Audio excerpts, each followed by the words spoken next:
दोस्तों आज लॉकअप के घर में एक मजेदार टास्क हुआ, लेकिन इस टास्क ने कंटेस्टेंट की असली सोच भी सबके सामने ला कर रख दी। हर किसी को एक एक टैग देना था और कुछ टैग इतने कमाल के थे कि लोगों ने इसको एंजॉय भी किया और उस पर काफी आर्गुमेंट्स भी देखने को मिले। सबसे पहले बात करते हैं शिल्पा शिंदे की। उन्होंने कठपुतली का टैग हर्षद को दिया।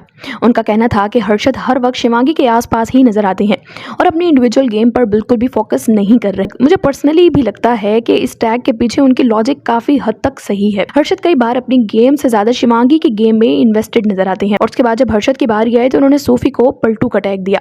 हर्षद का मानना था कि सूफी बार बार अपनी बातों से पलट जाते हैं और सिचुएशन के हिसाब से साइड बदल लेते हैं। फिर पैमला ने अनहाइजीनिक का टैग योगेश को दिया। उन्होंने कहा कि योगेश पहले 2-2 दिन तक नहाते नहीं थे। हाँ, अब उन्होंने अपनी हैबिट इंप्रूव कर ली है, लेकिन इसी के बीच में वरुण का नाम भी आया। पैमला ने मजाक मजाक में कहा कि वरुण भी काफी अनहाइजीनिक है क्योंकि वो पब्लिकली फार्ट कर देते हैं और सबको उसकी स्मेल बर्दाश्त करनी पड़ती है। आकांक्षा चौधरी ने ओवर एक्टिंग का टैग पैमला को दिया।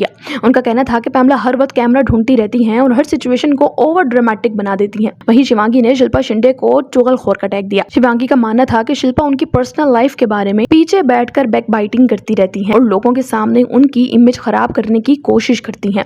राम कपूर ने भी काफी इंटरेस्टिंग टैग दिए। उन्होंने सूफी को बेचारा कहा, वरुण को चुगलखोर कहा और शिल्पा शिंदे को भड़काऊ कहा क्योंकि उनके मुताबिक शिल्पा कई बार घर वालों को एक दूसरे के खिलाफ भड़काती रहती है, स्पेशली श्रेया को। और हर्षद को उन्होंने चमचे का टैग दिया क्योंकि उन्हें लगता है कि हर्षद अपनी गेम से ज्यादा शिवांगी के पीछे नजर आते हैं। लेकिन इस टास्क का सबसे शॉकिंग मोमेंट तब आया जब धीरज ने आकांक्षा चमोला को रेड फ्लैग का टैग दिया। ये सुनते ही घर का माहौल सीरियस हो गया। धीरज ने कहा कि आकांक्षा चमोला कभी कभी उन्हें फिजिकली अनकंफर्टेबल फील कराती हैं। इस बात पर आकांक्षा ने तुरंत उनसे क्लैरिफिकेशन मांगी और कहा कि प्लीज इस बात को क्लियर करो क्योंकि बाहर लोग इसका बिल्कुल अलग मतलब निकाल सकते हैं। आपने फिजिकली अनकंफर्टेबल बोला तो लोग सोच रहे होंगे शायद मैं आपको अनकंफर्टेबली टच करती हूँ। बाद में धीरज ने एक्सप्लेन किया कि उनका मतलब किसी बैड टच से नहीं था। उनका कहना था कि कभी कभी बैठने या सोने का अंदाज की वजह से वो अनकंफर्टेबल फील करते हैं। फिर भी ये स्टेटमेंट काफी कंट्रोवर्शियल था और नेचुरली सब कंटेस्टेंट भी इस बात से शॉक हो गए। और टास्क का एक और कंट्रोवर्शियल मोमेंट तब आया जब श्रेया से पूछा गया कि टूरिस्ट का टैग वो किसको देंगी।